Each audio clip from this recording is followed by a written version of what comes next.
Good morning, good evening, everyone. Welcome to the Lanson Lecture in Bioethics 2022. Now, I would like to pass the time to our Center Director, Dr. Derek Au, to kick off the event. Dr. Au, please. Thank you. Welcome, everyone. Tonight, I have planned to co-moderate this Lansing lecture with Professor Hon M. Lee, Emeritus Professor of the Department of Philosophy at CHK. But unfortunately, Professor Lee today is unwell and he's now seeking some medical attention. So he sent his apology to everyone, and I'll be taking up his role to introduce everyone and also to moderate the Q&A session at the end. In previous years, the Lanson Lecture has brought eminent scholars in bioethics and moral philosophy to Hong Kong. Since last year, we had to turn this to a webinar format because of the COVID situation. Today, we are really honored and pleased to have Professor Victor Tadros with us to speak on treatment and accountability. Now, may I first invite Professor Francis Chan, Dean of the Faculty of Medicine, to deliver his welcoming remarks. Professor Chan, please. Thank you, Derek. Distinguished guests, colleagues, students, ladies and gentlemen, good afternoon and good evening. Biomedical advances often engender debating and questionable ethical issues. With new medical technologies and discoveries, scenarios that were imagined a generation ago are now empirically possible. Nonetheless, questions arise on how we should use such technological advances. For instance, with technology to choose genes for babies, should we be allowed doing so? Reproductive technology enables surrogacy, but should there be moral limits to guard against? Artificial intelligence revolutionizes traditional medical ideas, yet these all come in complex with ethical questions when revealed in death.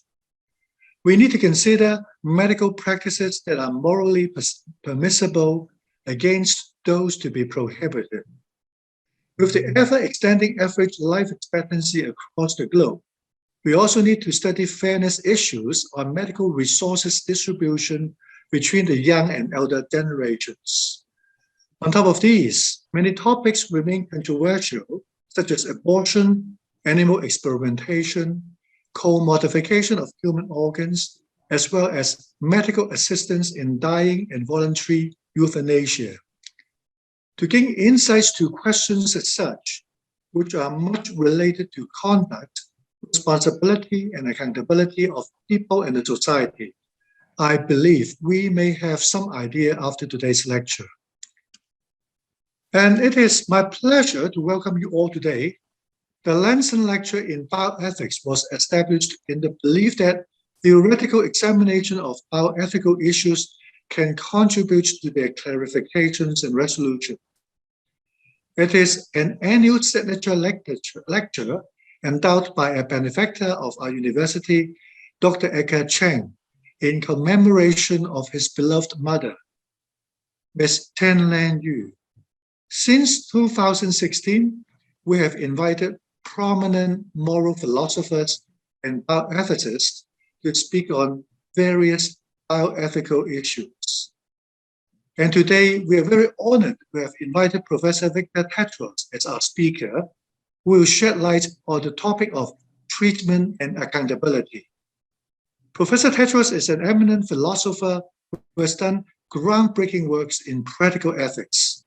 And I believe Dr. Derek now knows Professor Tadros well, and I would like to ask Dr. Ngao to introduce Professor Tadros for us. So, Derek, please. Thank you, Dean. I'm really honored to be introducing our Lanson Lecture speakers, Professor Tadros, and discussing Professor Baker. Professor Victor Tadros first. Professor Tadros is Professor of Criminal Law and Legal Theory at the University of Warwick. He was educated at Oxford University, receiving his BA honours there, and at King's College London, where he earned his PhD. Prior to joining Warwick in 2006, he held lectureships at the University of Aberdeen and the University of Edinburgh. And in the fall of 2015, he was Carter Visiting Professor of General Jurisprudence at Harvard Law School.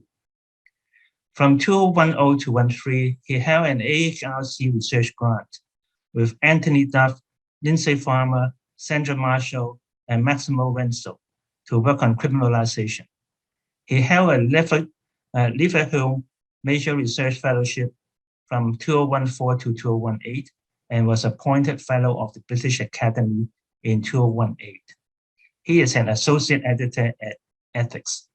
Professor Tadros is a preeminent philosopher who has done groundbreaking work in moral, legal, and political philosophy.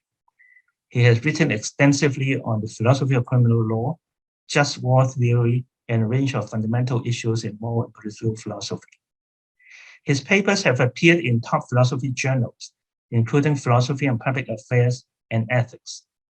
And he is the sole author of 4 important books, namely Criminal Responsibility, the widely acclaimed The End of Harm, The Moral Foundations of Criminal Law, Wrongs and Crimes, and To Do, To Die, To Reason Why.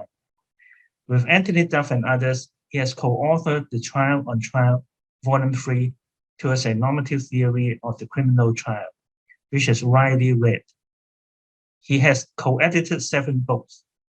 The Lanson lecture today concerns how we should respond to wrongdoing, both by those who are responsible for it and those who are not. It builds the argument by criticizing P.F. Strawson's classic paper, Freedom and Resentment.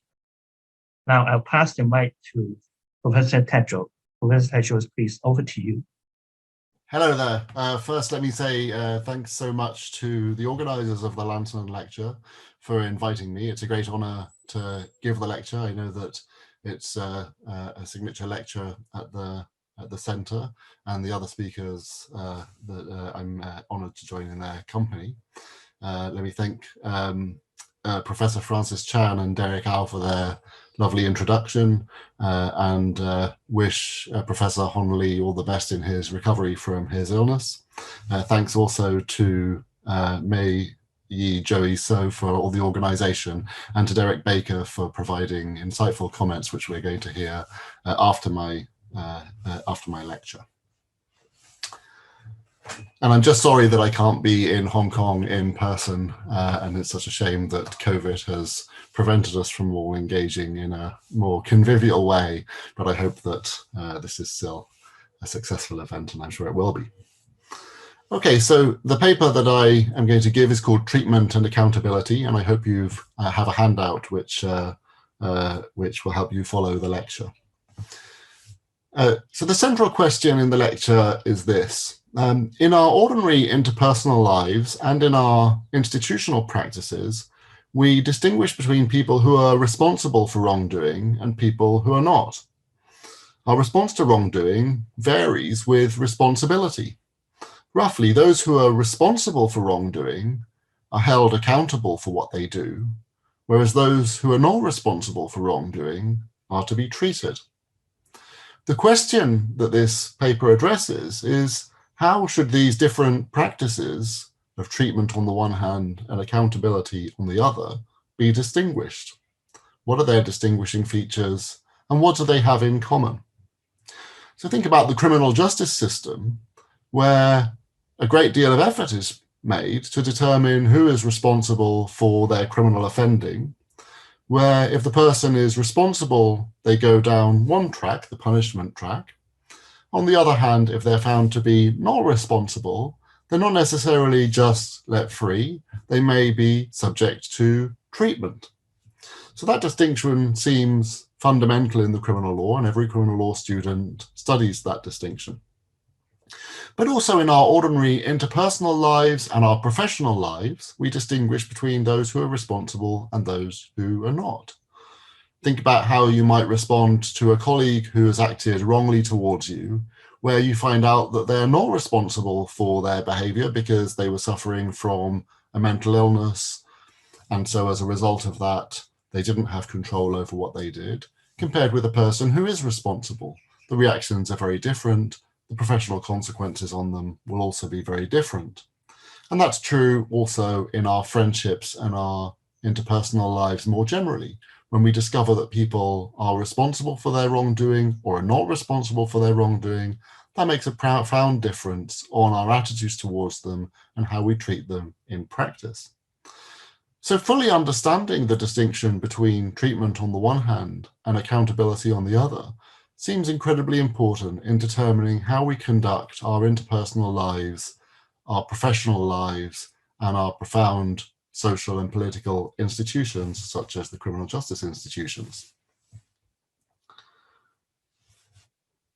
Now let me give a little bit of historical context to this paper.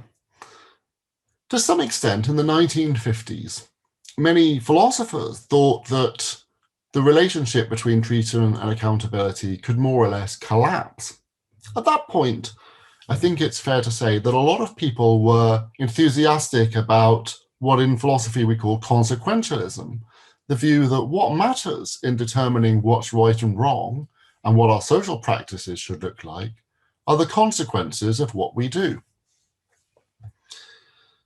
This was probably the most commonly held view amongst influential moral and political philosophers at that period. And on that view, there was nothing really deeply important about the difference between being responsible for wrongdoing and not being responsible.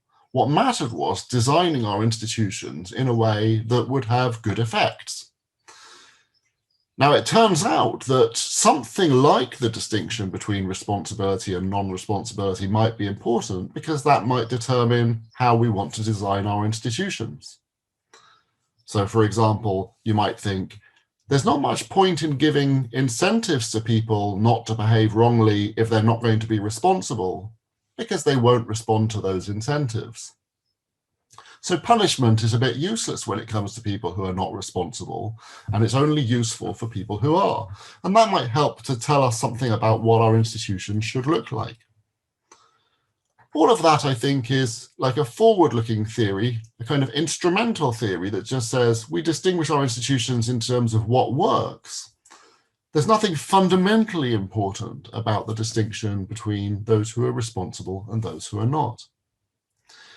It's fair to say that since the 1950s, the predominant view has rejected that idea, and many people want to distinguish in a more profound way between those people who are responsible for what they do and who should be held accountable, and those people who are not and should be responded to in a different way, treatment.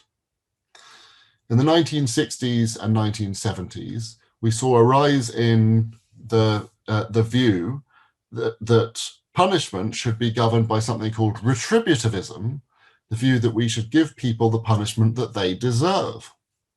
So this was the idea that because wrongdoers who are responsible might deserve punishment, they should be treated differently from people who are not responsible, who don't deserve punishment.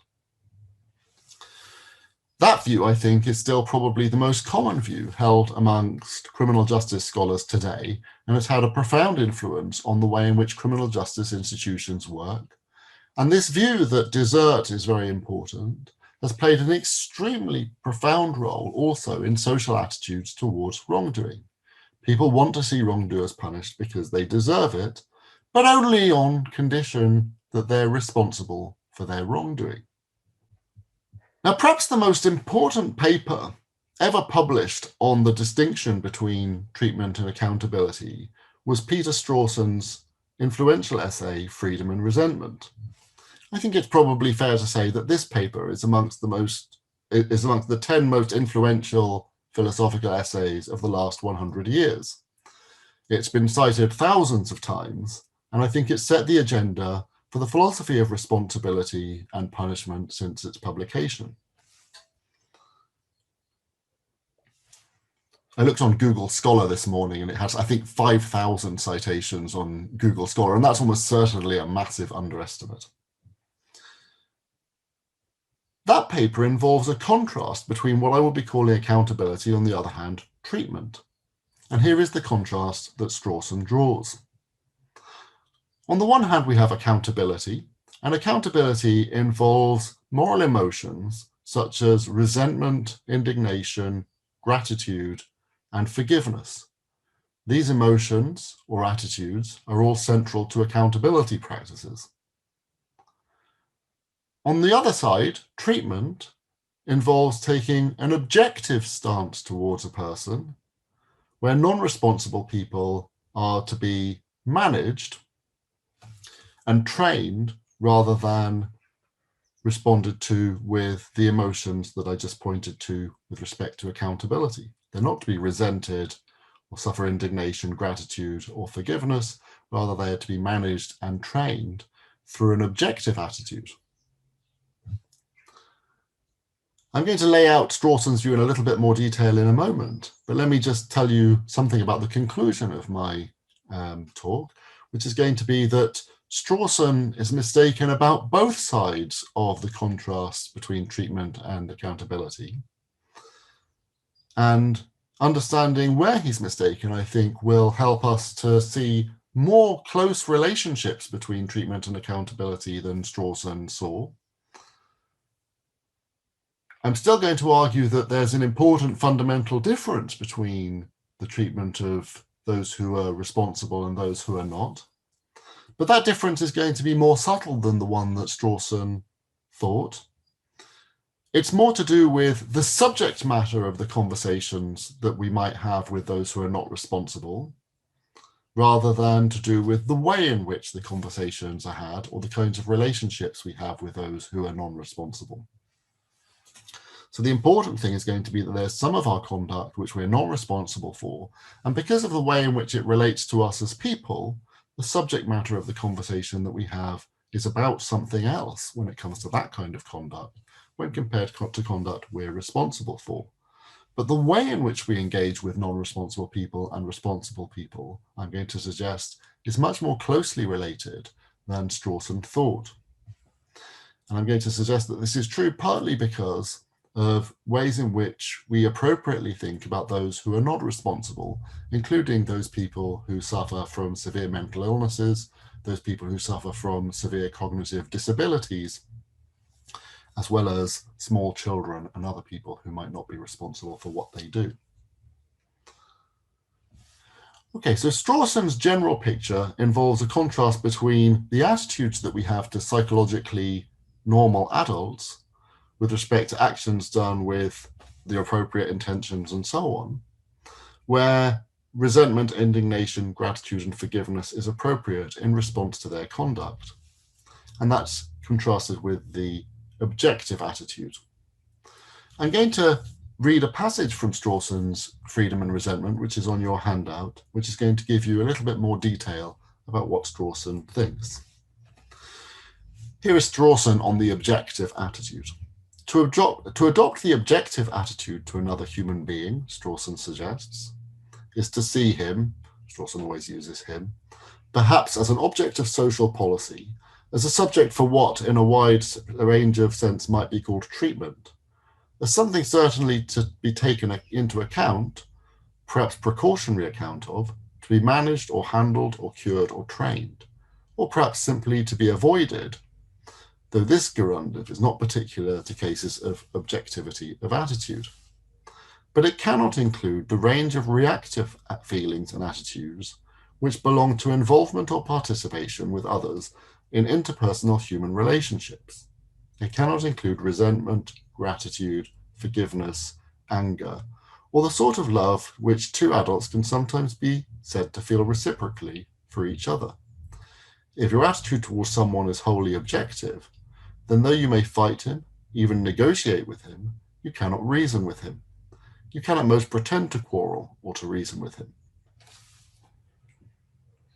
Okay, it's worth noting that Strawson's view of responsibility is best understood as based on a contrast. We understand responsibility and lack of responsibility by understanding the contrast between reactive attitudes, which we appropriately have to responsible people, and the objective attitudes that we have to those who are not. And it's worth emphasizing how important the contrast is for Strawson, because Strawson, and I'm speaking quite roughly now, defends the idea that we can't give up on these reactive attitudes. We can't conceivably see everyone in the objective way involved in treatment. the fundamental basis of moral relationships with each other involves our taking the interpersonal stance as opposed to the objective stance. So the very moral fabric of our social and personal interactions with each other depends on our having these kinds of attitudes, which are only appropriate with respect to people who are responsible. We can take the objective stance to other people, but it's fundamentally important to our social and moral lives that we retain the emotional stance that we have towards those who are responsible. If we started to treat everyone like we would in the objective stance, we would lose so much of our ordinary psychological and interpersonal lives that our life would be inconceivably altered, Strawson thinks.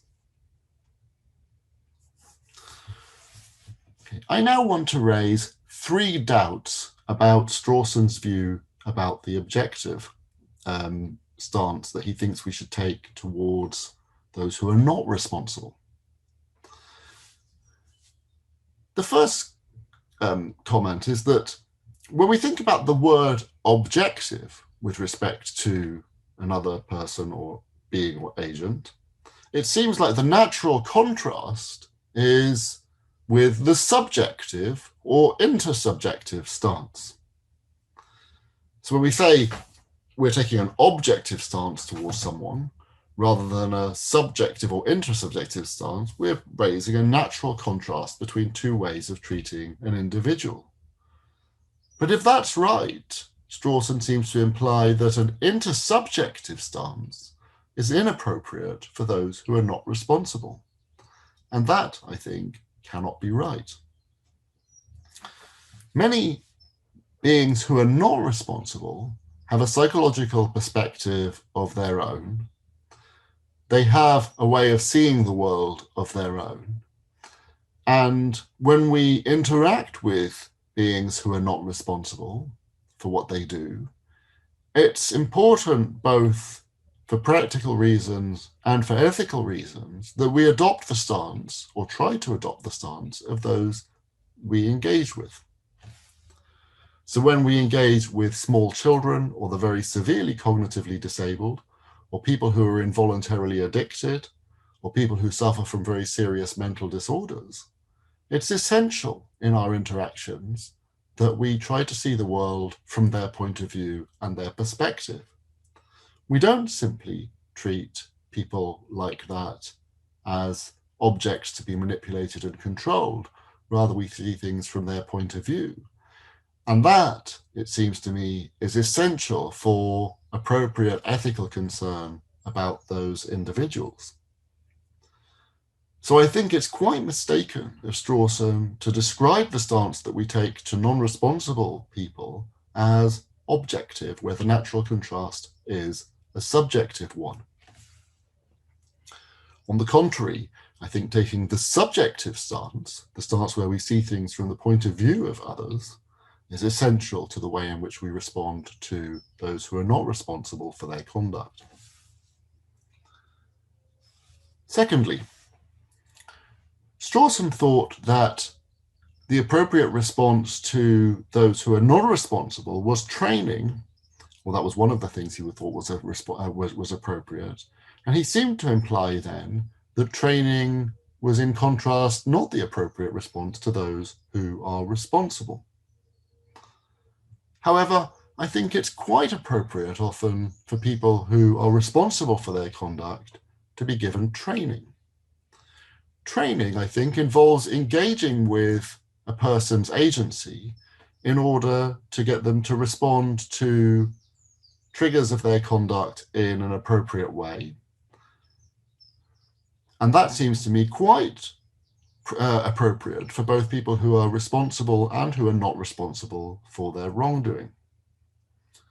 Even more complex training involving reflexive agency, so this is people who are agents about their agency, so they're thinking about how they might react in different kinds of situations by reflecting on themselves as agents in situations. even that more complex kind of interaction is appropriate with respect to both the non-responsible and the responsible. I think the very same kinds of training are often appropriate for both groups.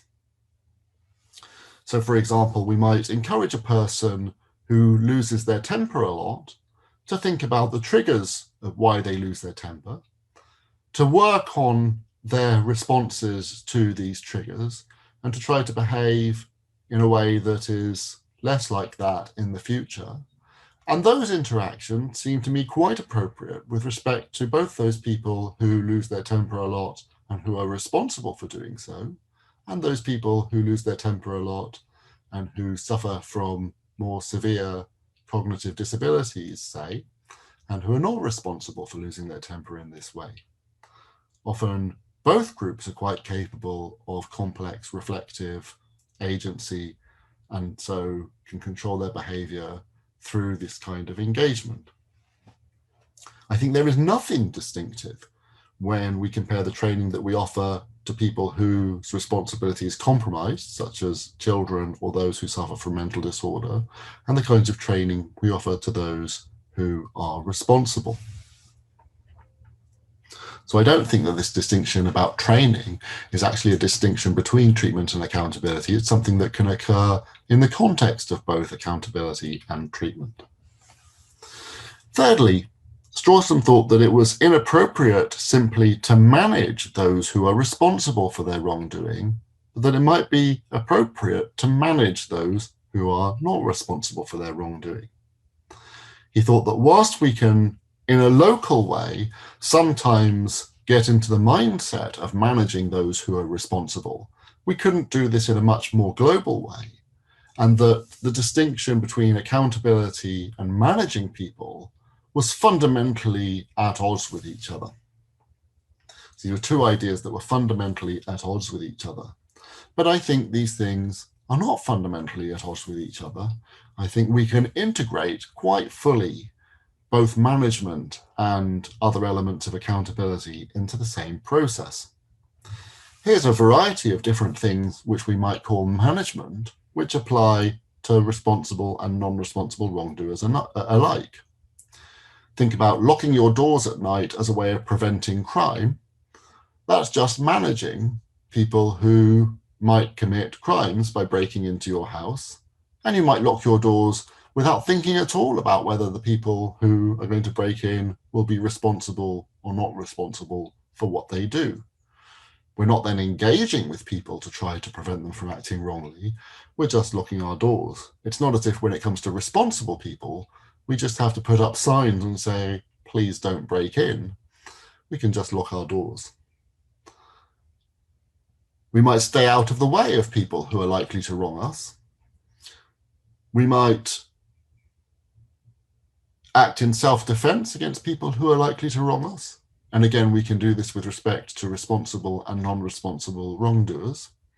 It may be that there are different moral standards that depend to some extent on responsibility. So it might be easier to justify defending yourself against people who are responsible for attacking you. But the general practice of self-defense, I think, doesn't depend on responsibility. And furthermore, I think wrongdoers might manage their own behavior to prevent themselves from acting wrongly. They might stay out of the way of temptation, avoid those things that trigger wrongful conduct, try and stay away from people who try and encourage them to act wrongly, and so on. And all of that behavior, which is managing yourself to prevent yourself from acting wrongly, is perfectly appropriate for both responsible and non-responsible wrongdoers. Overall then, I think that Strawson's attempt to contrast how we appropriately respond to responsible and non-responsible wrongdoers points to many things where there is no contrast, and where our attitudes to responsible and non-responsible wrongdoers is actually pretty similar.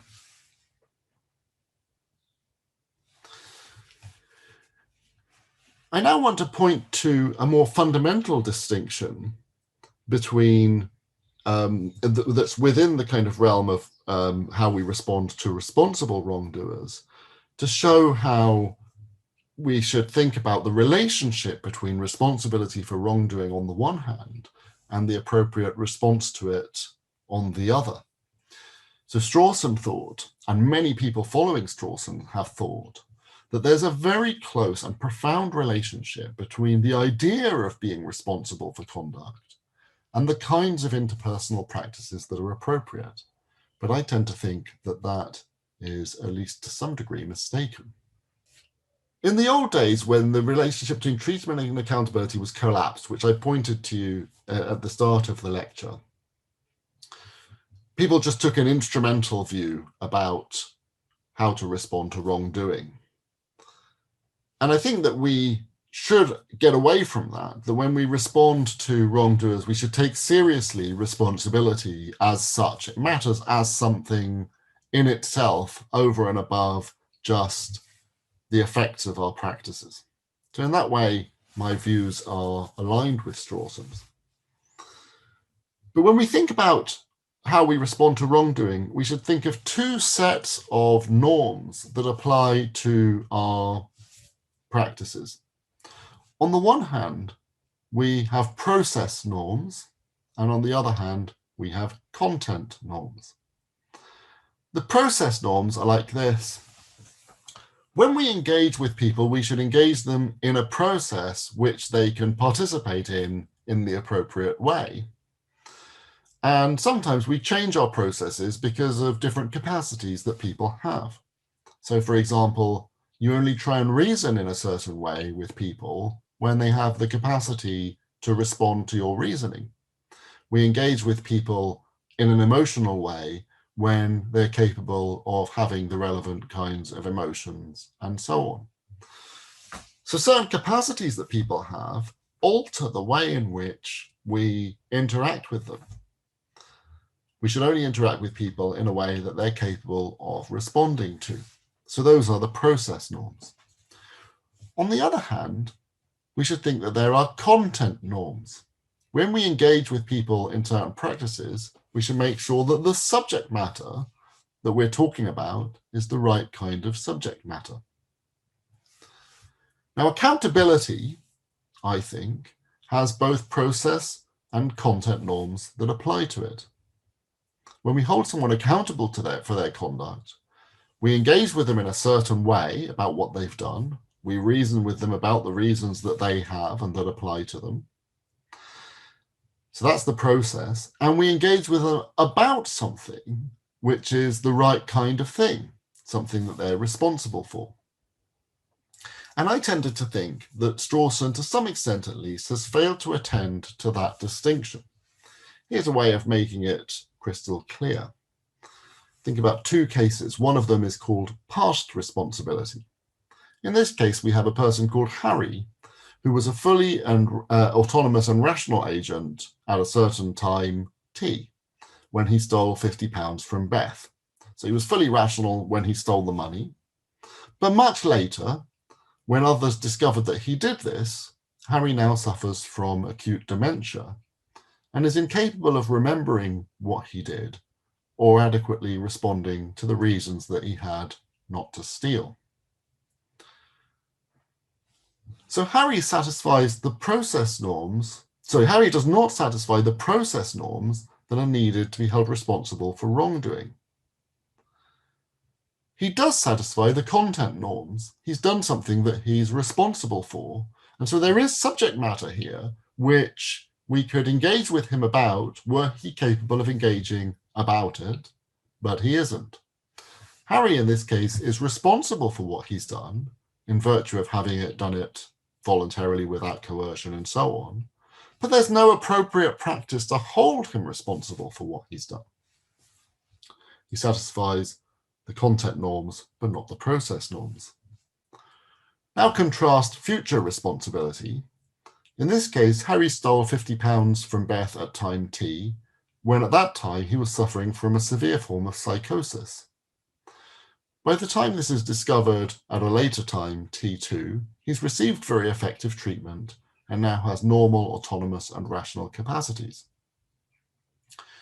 In this case, Harry satisfies the process norms at the time that he might be held accountable when it's discovered, So he can be engaged in a process where we talk to him about the reasons that apply to him because he's now fully capable and autonomous.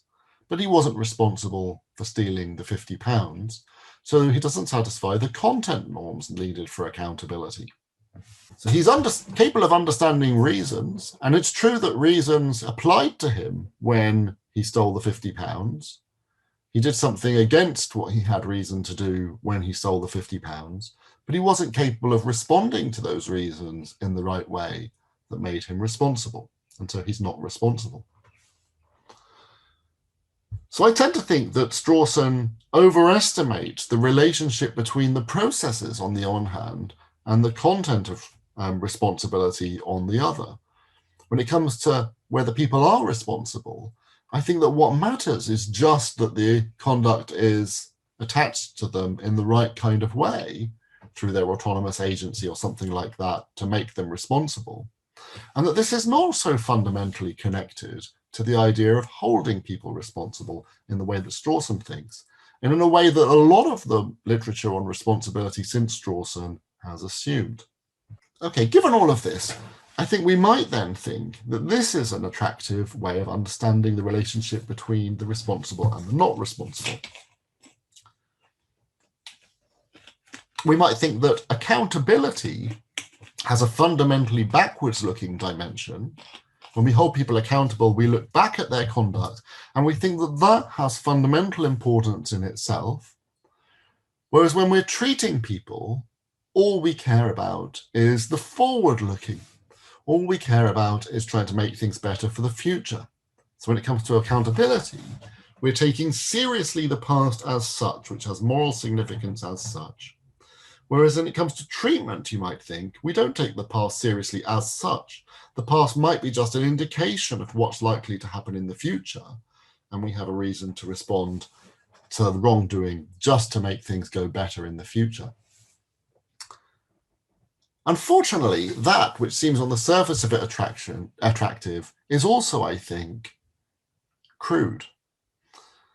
I think that when it comes to our non-responsible wrongdoing, we also have fundamentally backwards-looking reasons to respond to what we do. We don't just look to the future. The fact that we are non-responsible for wrongdoing doesn't show that we are not connected to our wrongdoing at all. We might still be connected to our wrongdoing in a way that gives us reasons to respond as such. Here's a very famous, it's a variation on a very famous example from the philosopher Bernard Williams to help us show this. It's called lorry. In this case, Dave is sitting in a stationary lorry, and as a result of a completely involuntary and unforeseeable muscle spasm, he presses the accelerator on the lorry, and Veronica at that point runs in front of the lorry hits her, and she's badly injured. We then have a third party, Xavier, who's a stranger to Dave and Veronica, and he sees this occur. Is there any difference in the way in which Dave and Xavier should respond to the fact that Dave's lorry has run over Veronica as a result of Dave's muscle spasm? I take it that the answer to that is yes. I take it that most people who were in the situation of Dave wouldn't just think, I sure want to prevent muscle spasms happening in the future because people will get injured. Rather, they think that they have reasons as such to respond to the fact that they've harmed someone. So I think that even when it comes to our non-responsible wrongdoing, we have very important reasons to reflect on what we've done and respond appropriately. That might not involve the same kinds of responses that we have to things that we've done that we're responsible for, but nevertheless, we have reasons to respond. We have reasons to regret the fact that it was us that have harmed others, for example. We have reason to regret that fact even when we're not responsible for what we've done, as in the case of the lorry driver. So I think that when it comes to things that we've done, even under, for example, acute psychosis or as a result of mental illness, or things that we did when we were very small children, We might have reasons to reflect on things that we've done, which are not simply forward-looking, where our non-responsible conduct also has significance for us as people. So the contrast between treatment, which is forward-looking, and accountability, which is backwards-looking, I think is too simple. Treatment also could involve a person coming to terms with what they've done and responding appropriately to what they've done in a way that is not simply forward-looking. And I think this is true of certain kinds of psychological treatment or psychiatric treatment, even of people who are not responsible. They still have reason to respond to their conduct, even when they're not responsible for what they've done, just like the lorry driver does. So here's another thing that we might then think is important. We might think, let's leave aside all of the stuff about treatment and just contrast responsibility and non-responsibility, and then treatment and accountability, by focusing simply on the emotions that are warranted. Don't forget that Strawson thought that when it comes to the responsible, certain emotions like resentment, indignation, and then we could also add some personal emotions like feeling guilty or feeling pride, and then other things like gratitude and forgiveness. They're all appropriate with respect to responsibility, but these emotions we might think are out of place when it comes to the non-responsible. But I doubt that this really is going to capture the significance of the distinction between treatment and accountability in the right way, even if you think these emotions are attractive. The first thing to note is it hardly seems to me plausible that the main reason to distinguish responsible and non-responsible wrongdoing is to work out how we should feel. It's not as if when we're trying to establish the difference in the criminal justice system or in our ordinary interpersonal lives, what we're really trying to do is to work out how we should feel towards those who are who've acted wrongly. It's not like we're thinking to ourselves, well, I really want to make sure that I get these processes right because I want to make it work out exactly when resentment is appropriate or not. It just doesn't seem important enough to work out how we should feel. That's not really the kind of basis of such a fundamental and significant distinction in our ordinary interpersonal lives. The second thing to say is a lot of people who work on the moral emotions now think that the emotions that Strawson pointed to as central to responsibility are actually quite destructive. And there's a real question about whether they're actually ever apt for anyone. Resenting people tends to undermine relationships. It seems like it might just be a mark of hostility. Some people think that it's important to resent people so that we respect them as autonomous agents. That seems to me very hard to defend. I don't generally think that lives that are devoid of resentment go worse in any way. It certainly doesn't seem like resentment is central to the reasons to distinguish responsible from non-responsible people.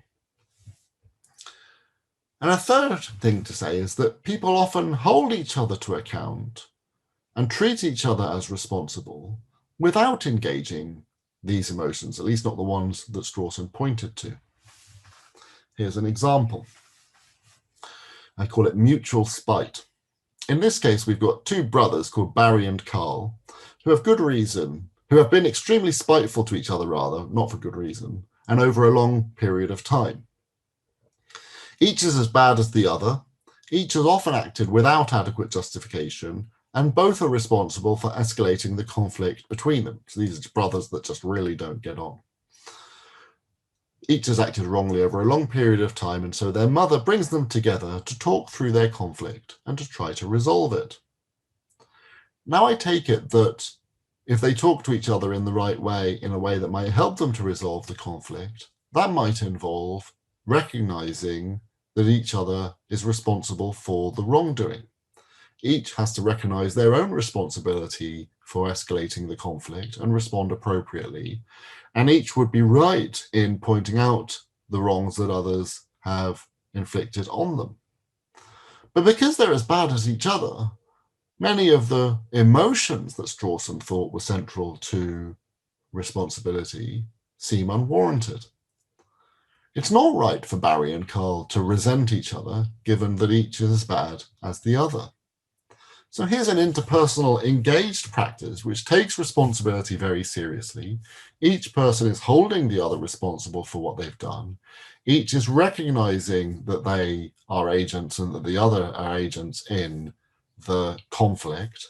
And yet the emotions that Strawson thought were central are completely out of place. And indeed, we could imagine a society where holding people responsible was generally like this. It didn't have all of these emotions that Strawson pointed to. People were trying to reconcile with each other and hold each other account and take seriously their wrongdoing, but not in a way that was infused with indignation, resentment, and so on. That's not to say that there are no emotions that are involved in these kinds of practices. I'm sure that there are. And maybe we could just extend Strawson's account to pick out other emotions. But certainly the role of resentment, guilt, indignation, and so on, which Strawson thought were central, don't seem to me quite so important in these interpersonal relationships. When people hold each other responsible, they can do it in a way that just reasons through with each other why people have acted in that way and try to alter their behavior in a way that still takes seriously what they've done in the past.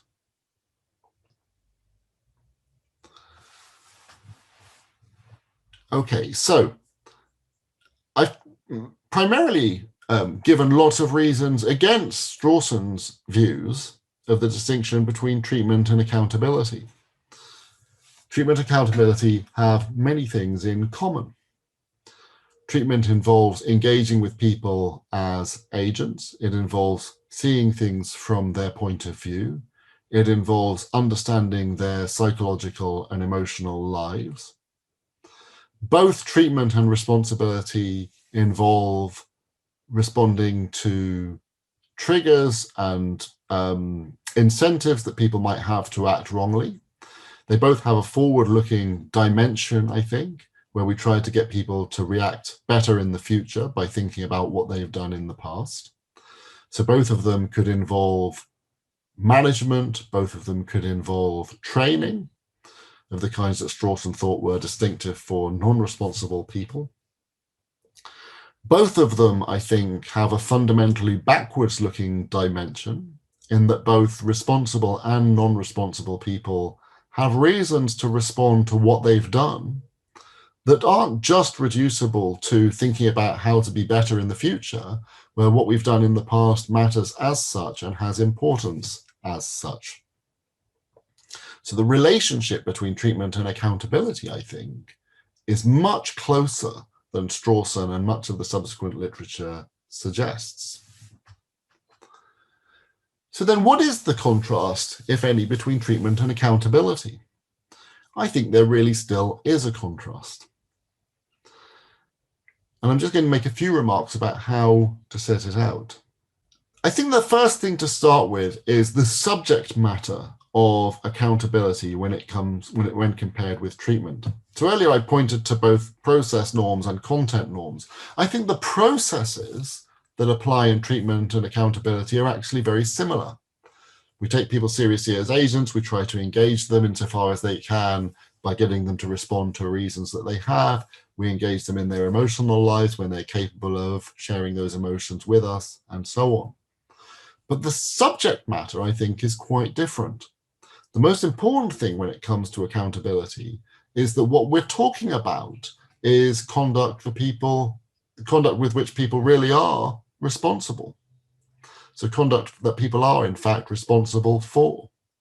And when we're talking about that conduct, we talk about it in a different way because the content is different, because we're talking about something different. Accountability, I think, involves a dialogue with a person about the person as the source of their wrongdoing in a special way.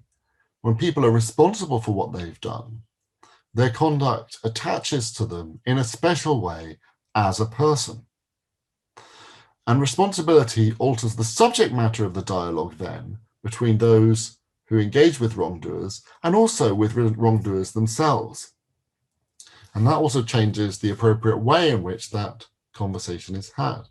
Because our conduct when we're responsible attaches to us as persons in a more profound way, when we talk about it, we're not only talking about the conduct, we're talking about the conduct as something which has come out of the person in a way that connects to the person in a fundamental way. We also have reasons to engage with non-responsible wrongdoers as people. We may do so because their wrongdoing is a problem for them as well as their victims. And we may get them to reflect on what they've done in a way that still links to them as persons in the way I suggested earlier. Therapy and psychiatric treatment are, I think, like this. But in doing so, we're not so focused on the deep relationship between a person and their wrongdoing as we are in the case of accountability. The central contrast then, I think, is between practices that engage with a person about conduct that is fundamentally theirs, that belongs to them as a person, and practices which engage with a person about conduct that is not theirs in this way. Both treatment and accountability are interpersonal. Both are heavily emotionally involved. Both involve engaging with people about their reasons for action. Neither need involve resentment or indignation. They're contrasted mainly by being about different things, conduct that is ours in a deeply personal sense and conduct that is not ours in this deeply personal sense. And that can change the tone of our conversations too. We might make certain demands of people when they're responsible for their wrongdoing, because their personal connection to their wrongdoing makes those demands more warranted. We have stronger demands on people that when they're responsible for what they've done, that they respond by doing something about it. To see this, imagine that you've assaulted someone, you've woken up after this has happened, you've been told that it's happened, so you know you've assaulted someone, but you're not yet sure whether you're responsible for doing it or not. You might have assaulted them in a fully responsible way and you've just forgotten, or you might have had some temporary episode of psychosis which has resulted in you assaulting the person. You're not sure yet which is true. What difference would it make to you to find out that you were responsible? And what difference would it make to others in engaging with you to find out that you were responsible? I think it would still make a profound difference despite all of the similarities between treatment and accountability that I've pointed to. You would still have a very strong reason to find out why you'd assaulted the person, what had happened exactly, and whether it was due to an instance of psychosis on the one hand, or whether you were fully responsible on the other hand. Because if it's true that it was something you were responsible for, your reasons to respond to it are more profound.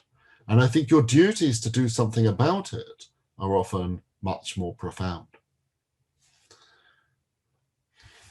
We have much stronger duties, I think, to respond to wrongdoing that we're responsible for than wrongdoing that we're not responsible for, precisely because that wrongdoing attaches to us as persons. And when we engage with people who are responsible, we make clear what those duties are and their stringency and importance. That's the way in which we take responsible wrongdoing seriously. When it comes to people who are not responsible to their wrongdoing, they may also have reasons to respond to what they've done, but they're nowhere near as profound and stringent and deep, I think, as they are in the case of responsible wrongdoing. So to some extent, I think the difference between accountability and treatment is a difference in degree rather than a difference completely in kind, which is focused on the degree to which people should respond to their wrongdoing in virtue of its being attached to them.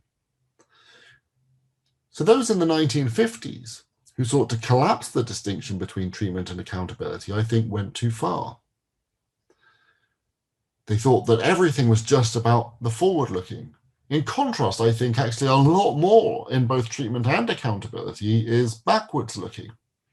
I think they have much more in common, nevertheless, than much of the modern scholarship suggests. I think a lot of the deficiency in the modern scholarship on responsibility has come from the fact that people haven't reflected very much on the appropriate way to engage with people who are not responsible for what they've done. They haven't thought carefully about what appropriate psychiatric and psychological care might look like when it comes to wrongdoers. And in doing so, I think they've caricatured that side of the distinction, and then they've pointed to things on the responsibility side, which actually are not essential to responsibility, and that actually are quite appropriate on the treatment side. I think by thinking more about non-responsible wrongdoers, the other side of the contrast of Strawson's picture, we get a much richer and better account of how we should respond to non-responsible wrongdoing. But we also, I think, get a much more nuanced and subtle picture of what's distinctive about the way in which we respond to those who are responsible for their conduct. Our interactions with those who are responsible and those who are not are importantly different, but by largely ignoring treatment and exaggerating the role of the emotions in accountability, the philosophy of responsibility since Strawson's essay, I think, has distorted both sides of the distinction. I'm going to end it there, and I look forward to the comments afterwards and the discussion. Thanks very much for listening. Thank you, Professor Tadros, for a very exciting and clearly presented lecture. May I now invite Professor Derek Baker to provide comments to Professor Tadros' lecture. Professor Baker, please. Okay. Yeah, I've got a few slides here, which are just supposed to give people something to look at. I'd like to thank Professor Tadros for the talk. I really enjoyed it. I'm going to say a little bit about some of the things I liked about it. And then I'll mostly focus here on criticisms because this is philosophy and that's how we do it. But let me get started here. So a lot of Professor Tadros' talk is spent responding to P.F. Strawson's famous paper, Freedom and Resentment. And this is, I mean, as he said, this is an extremely important paper. This is probably the central paper for contemporary thinking about moral responsibility and blame, at least among analytic philosophers or philosophers working in that tradition. And as he said, the paper rests on the idea that there are two fundamentally different ways of engaging with wrongdoers, blame and the objective attitude. Okay, just to go over this again, kind of quickly, to make sure, especially non-philosophers in the audience, sort of know the distinction. We become angry with the responsible when they do wrong, and we take a more detached attitude towards children, the seriously impaired or mentally ill. Right, that's the basic idea from Strawson. We blame the former. We feel resentment, indignation towards them. We feel guilt towards ourselves when we regard ourselves as responsible, whereas we try to treat or manage the latter. Blame here is unavoidably connected for Strawson with having adult interpersonal relationships with people. Okay, and what he says is that our adoption of the objective attitude is a consequence of our viewing the agent as incapacitated in some or all respects for ordinary interpersonal relationships. Okay, Strawson doesn't give a definition of the objective attitude. I think he regards it, like most things, as indefinable. But these examples he gives are supposed to help us glom on to the idea, right? Some of Strawson's language, that when we look at someone with an objective attitude, we see her as, quote, an object of policy, quote, as something to be taken into account, to be managed, suggests a somewhat Kantian idea. To take the objective attitude is to see someone as an object, as a piece of nature governed solely by cause and effect rather than reason, something that can be manipulated for its own good or for the good of society, right? And here's some more of his language like this. I mean, this is, I think, I'll say a bit about this in a second. This is, I think, an attitude that a lot of people have been worried about, that if we only take the attitude of treatment towards others rather than moral responsibility, we end up treating others like machines or like objects. So the book and movie A Clockwork Orange is very much on that kind of thing. Okay, so Tadros's initial step in signaling his distance from the Strawsonian position is to deny that the objective attitude and treatment are quite so discontinuous, right? And the motivation behind this is simple, and this is one of the things I find very compelling about the paper, right? As he points out, it is often inappropriate to treat non-responsible people in a purely objective way, right? If that means treating them like this piece of nature that we manipulate or manage, right? Such a purely objective attitude is often incompatible with proper respect for the non-responsible, respect that often presumably supports effective treatment. And given Strawson's language, describing the target of the objective attitude, for example, as something rather than someone, this concern is fairly straightforward, right? So, one thing that I think maybe is behind a lot of Tadros's points and why they seem so compelling to us is that in the 60 years since this paper was written, I think we've, gained better attitudes towards the mentally ill and also to just what's involved in various forms of therapy, right? So Tadros argues this point by considering what might be the contrast to the objective attitude and then showing that such an attitude is essential to standard forms of treatment for non-responsible wrongdoers.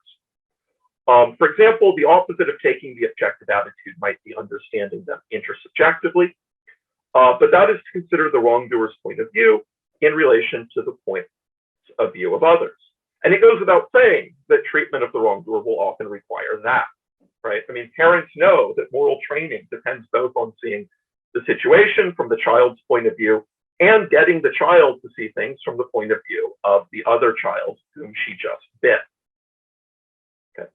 So perhaps instead, again, Tadros considers the opposite of the objective attitude is seeing someone as an agent. But much of treatment, the moral training of children or the therapeutic training of addicts and the mentally ill, presupposes that they are agents, right? Think about things like cognitive behavioral training to manage addiction or compulsions, right? Clearly, this aims to impart skills that only agents could master. And to continue in this vein, much of therapy, the instruction of children, and treatment generally only makes sense if we presuppose capacities for reflexive agency and reasoning. So if the opposite of the objective stance is seeing someone as a reflexive agent or a reasoner instead, then in that case too, it would be inappropriate to regard the non-responsible wrongdoer purely objectively. Okay, so I think this is really important, and I think the paper really does a good job knocking down a certain sort of view of what's involved in treatment that you might sort of have if you don't think about it too much, and which has been very common in the philosophical literature, right? I think this owes quite a bit to Strawson, maybe also to sort of Kantian ideas that float around in moral philosophy, right? You may have some sort of distinction coming from Kant, between persons and mere things, between agents that reason and their actions and mere causes, right? And then responsibility, you think, is an essential characteristic of persons and agency, of reasoners. And so we can then start to think about treatment as a kind of justifiable manipulation, right? After all, the non-responsible are non-responsible, and so they must be mere things. And things are what you manipulate to get the results you want, right? There may be a complication, right, that if successful, the treatment will turn the things into persons, but they aren't persons yet, and so treatment must be manipulation. You can't reason with mere things after all. And so I think the argument here does a really good job of showing that this whole picture is a case of ignoring obvious reality for the sake of a philosophical assumption, right? Paying the slightest attention to actual practices of treatment and actual considered views about how therapists, teachers, parents, and so on should interact with those they're treating reveals that this is just incredible, right? The sort of treatment we actually provide depends on and only makes sense on the assumption that the non-responsible or reflexive reasoning persons. Okay. One thing I'll just say here, I didn't mention this in the version of the comments I sent to Professor Tadros, but this sort of worry, I think, has been a kind of worry throughout, the history of science fiction, that as we move to a kind of more therapeutic sort of model, we end up treating people as these objects to be manipulated. And it may not just be science fiction authors having a lack of imagination here. Some of this may reflect what treatment was actually like in, say, the 1960s. So this was an actual book written, Physical Control of the Mind Toward a Psycho-Civilized Society, in which the author proposes sticking electrodes in people's brains so you can press a button to make them less aggressive and thereby achieve a kind of utopia. Okay, this is sort of notorious among neuroscientists. Okay, so that's sort of what I like. That said, I want to push back a little bit on behalf of Strawson, right? And so what I want to say here is that I think what's very important to Strawson, one of the things that's very important, is that in order to avoid blaming people, he regards blame as this very natural kind of emotional response to wrongdoing. And in order to avoid blame, he thinks, something else has to sort of suspend this natural response. Maybe you discover that the person who did it, it was accidental, right? And so you excuse them. But he thinks another way you can suspend the attitude is by taking this objective point of view, a point of view that rules out interpersonal relationships. And so part of his argument, part of his defense of blame is we can't really get rid of it unless we give up on ordinary interpersonal relationships. And that would be really bad if we were to do that. Okay. Now, one thing I want to make clear though, and this is in Strawson, not all interpersonal relationships are supposed to be ruled out by the objective attitude, right? The objective attitude is, for example, the attitude we take to children. And when Strawson discusses the emotions it rules out, he includes the sort of love which to adults can sometimes be said to feel reciprocally for each other, right? But it's not love altogether that's being ruled out. Strawson is not denying that parents love their children, but he does think it's different from the love between adults. And I'm inclined to agree, right? I think if I were to regard an adult with the sort of love I feel for my children, I might be very compassionate towards them. But the compassion would be, at best, patronizing, right? And what is it about my love for my children that would make it patronizing when directed at adults?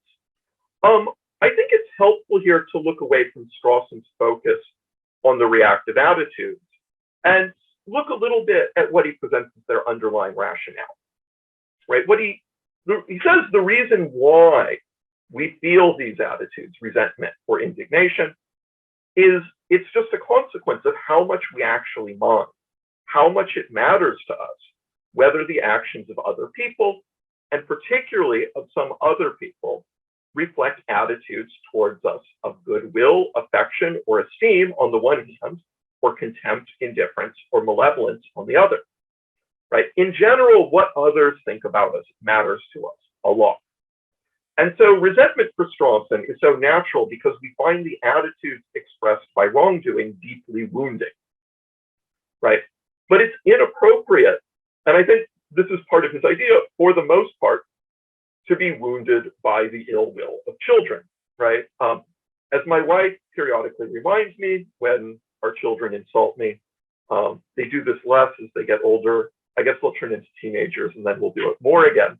But, you know, as my wife reminds me, you can't take their words or actions personally, right? So I don't have any analysis of taking something personally. I think we're familiar with this. But I do think something like this seems to be motivating Strawson, right? Normal adult interpersonal relationships depend on a degree of vulnerability to the attitudes of others. And perhaps this is because such relationships depend on granting their point of view on a prima facie validity, right? I don't know, that's some speculation. In any case, what I just want to say is that I do think that Strawson, I'm still inclined to believe that Strawson is right, that regarding someone as non-responsible inhibits, at least to some degree, ordinary adult interpersonal relationships. And again, this isn't because they're not agents or reasoners, but because part of being non-responsible is that people stop taking your ill will seriously, right? They maybe don't think your point of view has prima facie validity. Okay, so, and this is just sort of the other thing, I'm going to kind of skip ahead here a little bit to make sure that, to try and keep with the time. But the other thing I just want to point out is that Strawson is clear in the paper that he doesn't regard the objective point of view and the engaged point of view as totally incompatible, right? He thinks that there's a sort of tension between them, but that in real life cases, we oftentimes have a mixture of both attitudes. Okay, so let me, sorry, a second. So here's a quote from him. In particular, the simple opposition of objective attitudes on the one hand and the various contrasted attitudes, which I have opposed to them, must seem as grossly crude as it is central. Let me pause to mitigate this crudity a little and also to strengthen one of my central contentions by mentioning some things which straddle these contrasted kinds of attitudes. Thus, parents and others concerned with the care and upbringing of young children cannot have to their charges either kind of attitude in a pure or unqualified form. They are dealing with creatures who are potentially and increasingly capable of both upholding and being objects of the full range of human and moral attitudes, but are not yet truly capable of either. The treatment of such creatures must therefore represent a kind of compromise, constantly shifting in one direction between objectivity of attitude and developed human attitudes. Rehearsals insensibly modulate towards true performances. The punishment of a child is both like and unlike the punishment of an adult. Okay, I'm going to skip ahead here a little bit again. My apologies. But what I just want to sort of finish with is I do think that it's true that we have interpersonal relationships with people who need to be subjects of treatment. And it's true that they oftentimes have considerable reasoning powers. But one thing I just want to say is important here is very rarely are people completely non-responsible. You know, someone who has a mental illness or an addiction, which they're capable of managing with cognitive behavioral therapy. You know, if you tell me that they can do that, I'm inclined to think they do have some responsibility. Maybe not for particular episodes where they give into the addiction, say, but for failing to seek the relevant sort of therapy, or for failing to, you know, follow the advice they received from their therapist. Okay. And I think when you start thinking about what someone who is completely non-responsible would be like, I do tend to think that that is someone for whom it would be inappropriate to have a, I do think it would, at least I find it psychologically difficult to imagine how you could have a normal sort of interpersonal relationship with such a person. So just to sort of reiterate, I think that, again, I haven't had time here to talk much about Professor Tadros' point that it's not clear that attitudes of resentment or indignation are necessary to holding people accountable. I think he makes very good points there as well. And as I said, I do think his main points that there's really not this necessarily sharp distinction between regarding someone as a responsible agent and regarding them as the appropriate patient for treatment. I think that's a really important point, and something which, it's kind of one of those things when it's pointed out, you think, oh yeah, that's obviously right. But the philosophical literature, at least as far as I'm aware of it, was really, I think, kind of stuck in this much older way of thinking about the contrast. So I think that's a really important achievement of this paper. I just want to say that I think while he's identified some real problems with Strawson's framework, there are other parts of Strawson's framework that strike me as more defensible. And it's not really clear to me that he needs to disagree with them quite so strongly to establish his main claims either. Thank you, Professor Baker, for raising some questions and comments on Professor Tadros' lecture. Particularly, you have defended Peter Strawson by pushing back at least one point on his thesis. So I'll pass the time now to Professor Tadros to make a response. Thank you very much for those excellent comments. I've been lucky enough to see those in advance, and they are incredibly helpful and thoughtful. I'm glad that we agree about some stuff, and I'm just going to respond a little bit to the parts where we disagree a little bit. I should say also that I think you're right to say, Professor Baker, that there are elements in Strawson's view which are more cognizant of mine, and there are some ways in which Strawson was influential for me as well, in the fact that he really points to a distinction that I do think is actually very important. I don't think he does it in the right way, but I do think that the actual distinction he points to is important. So I certainly don't want to reject that. I should probably say that more effectively in the paper. I first want to focus on the attitudes that we should take to people who are clearly non-responsible. So think about very small children and those people who are very severely cognitively disabled. To what extent should we take seriously their emotional attitudes towards us? And I tend to think this is a little bit less artificial than Professor Baker thinks it is. Think about a person who's very severely cognitively disabled coming to trust us. I think this is something which we should be deeply glad about when it occurs. And it helps to build a relationship between a person and someone else who is very severely cognitively disabled. So I tend to think that that's part of a very complex, that can be part of a very complex and important relationship between individuals. And so I'm less inclined, I think, to think of people who are clearly not responsible. And I think such a person could be clearly not responsible for their conduct, as yet not being quite so important in terms of their emotional life or incapable of forming quite deep and important relationships with those people who are. I actually think those relationships can be very significant. When a person first speaks to someone where they find trust extremely difficult, they might not be responsible for learning to trust the person because they lack the capacities for responsibility, but they still have the capacities for certain kinds of emotional engagement that I think could be very significant.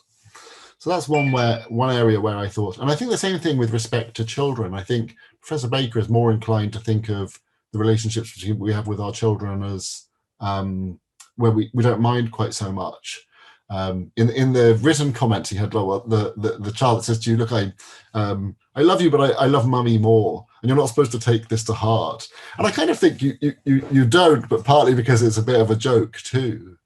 But I do think that we take our kids loving us, even when they're very small, quite seriously, actually. We're very glad when it happens. We'd be quite disappointed when it doesn't. Imagine becoming completely alienated from your children so that they didn't love you. I think we would find that quite disturbing, actually. So I tend to think those relationships. Now, I think also Professor Baker's right to say that there are big differences in the relationships that we might have with those who are not responsible and those who are, because certain capacities establish certain kinds of relationships. They need not be, I think, more important or more complex necessarily. We can have very complex and important relationships with beings who are not responsible and people who are not responsible. But I do think they differ in kind quite a bit. And I think that's important to note.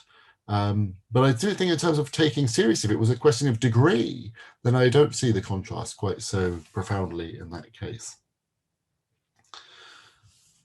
I fully agree that there are elements in Strawson later on in the essay where he tries to soften the picture and say, well, look, you know, I've sort of said these things are deeply opposed, but actually we can kind of switch between them, particularly in the case of children. It's hard to reconcile those passages fully, I think. They're just very unclear, those last bits, exactly what is going on, how artificial this is supposed to be and how real it's supposed to be as a kind of engaged responsibility picture. But I do think that I should point to those elements as ones which are more attractive in his picture and more similar to the ones that I'm attracted to as well. One thing I think that is worth further reflecting on is the extent to which the capacities that are needed for certain emotional connections between people and the capacities that are needed to respond for responsibility are really closely related. And this is something which Professor Baker's comments really got me to reflect on more. I need to think about more. I mean, one of the things I think that I took for granted in the paper was that there were individuals who are clearly not responsible, such as very small children, the very severely cognitively disabled and so on, where I thought that a lot of what Strawson says about these individuals is not appropriate. And what I think now, thinking about this a little bit more, is that one of the things that might be going on is that there's a lot in the kind of complex lives of individuals who lack certain capacities for control over their behavior that are needed for responsibility, that are nevertheless very important to engage with. And so the kinds of capacities that are needed for close interpersonal relationships, I think, are not necessarily the kinds of capacities that are needed for responsibility. If this was just a question of degree, where we could have these complex relationships to the degree that people are responsible, we would then think that the capacities for the relationships and responsibility line up. But I'm not quite sure that they do line up in quite that way. I tend to think that some of the capacities that people have with respect to a complex emotional life, for example, might not line up with control. The first set might be needed for certain kinds of interpersonal relationships, and the second kind might be needed for responsibility. I'm just going to leave it there. There's more to say, but I'm hoping to leave more time for the question and answer. But let me just finish by saying thanks so much to Professor Baker for those terrifically interesting comments. Thank you, Professor Tadros. We are now into the question and answer time. May I invite participants to simply type in your questions into the Q&A box, and I'll then refer the questions to either the speaker or to the discussion or both. Okay. Our first question coming in is for Professor Tadros. How will you characterize the approach that you just defended? Do you still consider yourself to be in a consequentialist approach, or is it a principle-based, or where does this come from, that your analysis or criticism of Peter Strawson's position? My views are a little bit complex about this, I'm afraid. So I'm definitely not a consequentialist. Consequentialism, I understand as the view that all that matters in determining whether an act is right or wrong is the consequences of those acts, including maybe inherent features of the acts. I'm not a consequentialist in that I think lots of other things matter in making acts right and wrong beyond the consequences. And I think responsibility is one of those things. I think responsibility can make a difference as such to how it's appropriate to treat a person. On the other hand, though, your question in the chat mentioned desert, and I'm generally a desert skeptic. So I don't think that people deserve to have their lives go better or worse as a result of their wrongdoing or good deeds. I don't think people deserve to have praise or blame. I'm generally quite skeptical about desert. So I'm not a consequentialist. I think that the appropriate attitudes that we take towards ourselves and others don't just depend on the consequences. But unlike many people in the literature, I'm less enthusiastic about desert. Whereas where I understand desert as it's just being attractive in itself that certain things happen to you. So if you think a criminal deserves to be punished, what people tend to mean is just that it's good in itself that the criminal gets punished beyond any consequences like deterrence and so on. And I tend to be pretty skeptical about that. I don't think it's good in itself when wrongdoers suffer pain of punishment. I tend to think that what matters in punishing with people is that we engage with them in the appropriate way and that we achieve positive results. There's a lot more to say about that, and I could just say, read this book that I wrote, which was mainly about this question. So I'm not going to go on anymore, otherwise I'll talk. We'll do that. Let me follow up a little bit on that line, because I do have a related question. Certainly, it would seem reasonable or attractive to now understand or see treatment and accountability not as difference in kind, but difference in degree. But I'm still curious as to what your position, or if we accept that your framework, your position is to be replacing Peter Strawson's account, what is the implication on prosecution and the judicial system? Would we become harsher, more likely to prosecute because we are saying that those who are mentally having psychiatric problems, they are nonetheless to some degree responsible? Or is it the opposite? Are we moving towards being more lenient in the sense that we are more likely to try to engage everyone as far as possible? Does it have any direct implications? So I think of the bigger picture, and this is not really views which I defended in the paper, this is really views from elsewhere, but I tend to think that the bigger picture is that our judicial system tends to punish too harshly, because we tend to take responsibility too seriously in determining how it's appropriate to treat a person, because I think many of us pre-theoretically do think that wrongdoers deserve to suffer in a way that non-responsible wrongdoers don't. And so I tend to think that when it comes to the treatment of, or the way in which we behave towards people who are responsible for wrongdoing, when we get a full account of responsibility, we exaggerate the significance of responsibility. That being said, I still think there's a very important contrast between the way in which we should respond to those who are responsible and those who are not, because I think that those who are responsible for their wrongdoing acquire very stringent duties to respond to it, duties which could involve quite a lot of suffering on their part. So here's a kind of very simple kind of way of seeing this. Imagine that I've injured someone and I could now help them, so I could restore their well-being, and that would come at some cost to me.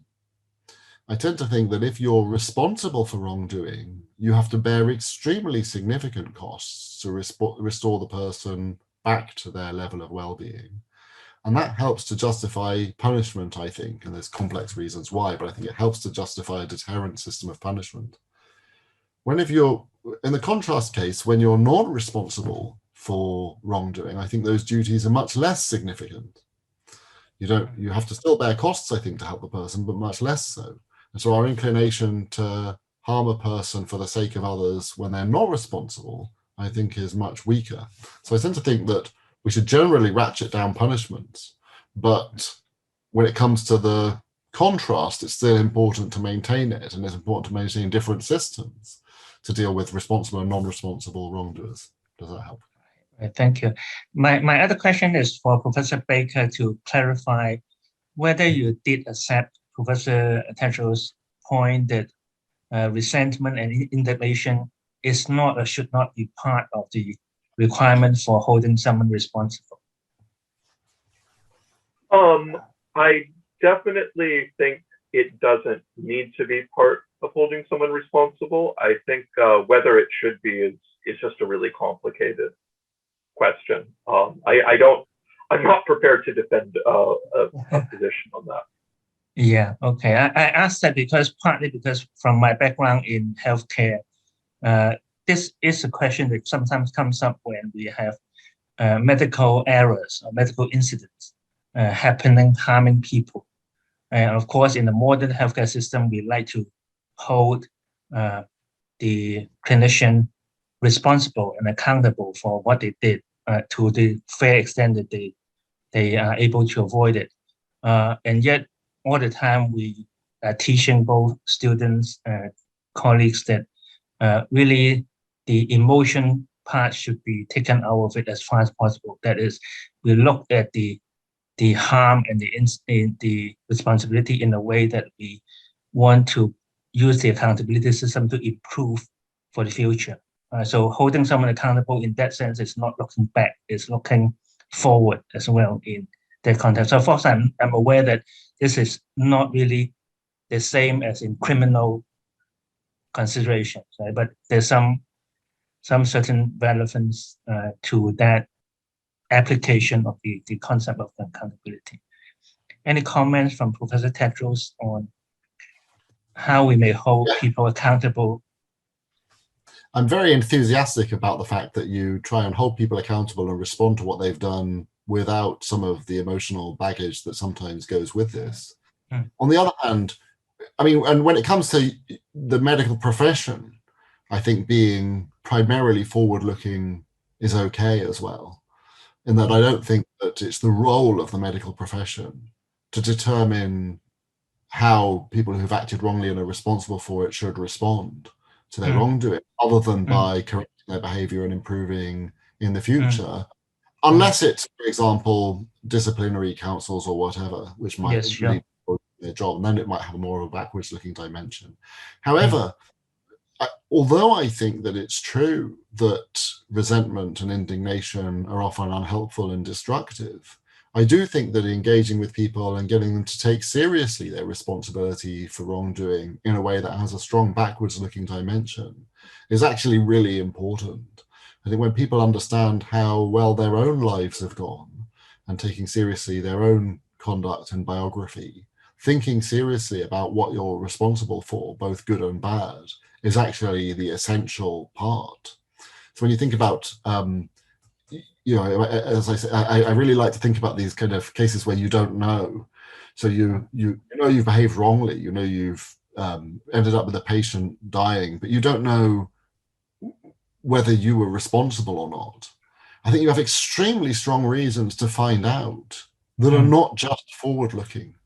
I would really want to know, just because I would think it would matter to me as such, as a person, whether I was responsible for the death. I think that has, and that's one of the things I think all of this focus in Strawson on how we respond and react to wrongdoers has distracted us away, I think, from the fact that responsibility really matters as such. It matters just in itself that we're responsible for conduct, quite independently of how people tend to react to us. It just matters in itself that my life has gone better or worse in virtue of being responsible for the good or bad things that happen within it. Thank you. That's really well phrased. We don't have any other burning questions at the time. I have a sense that we did not allocate enough time for Professor Baker to fully present his discussion of the lecture. Professor Baker, do you want to use maybe a couple of minutes to elaborate on certain points that you felt that you have been too much pressed with the time allocated? No, I think that's okay. I think I made the main points, and they've been answered. Yeah, I'm just a bit apologetic because it seems that by keeping time, we are rushing you a little bit. No, don't worry about it. That's fine. I hope you don't mind. Okay, so if there are no more questions, may I take this occasion to thank Professor Tadros and Professor Baker again. I think our session today is slightly compromised by Professor Honam Lee's absence. I was told by side email that he was advised by his physician to go to the hospital to have some treatment. But I think it's okay in general. So very warm well wish to it. And finally, may I ask Professor Francis Chan to say a few closing remarks? Yes, I would like to say on behalf of the Faculty of Medicine and the School of and the Center for Bioethics to thank Professor Tadros for your very enlightening talk. It's really something that I haven't heard before, and it's really a kind of an eye-opening experience. And I do look forward to kind of inviting you to come back again to Hong Kong when COVID-19 is over, so that we can have more face-to-face interaction to have a deeper discussion of this very important topic. Thank you. And I apologize to audience who have perhaps raised their hand but haven't had time to type in the questions. I might have missed one or two hands there. But with that, thank you everyone, and have a good evening and stay well. Goodbye.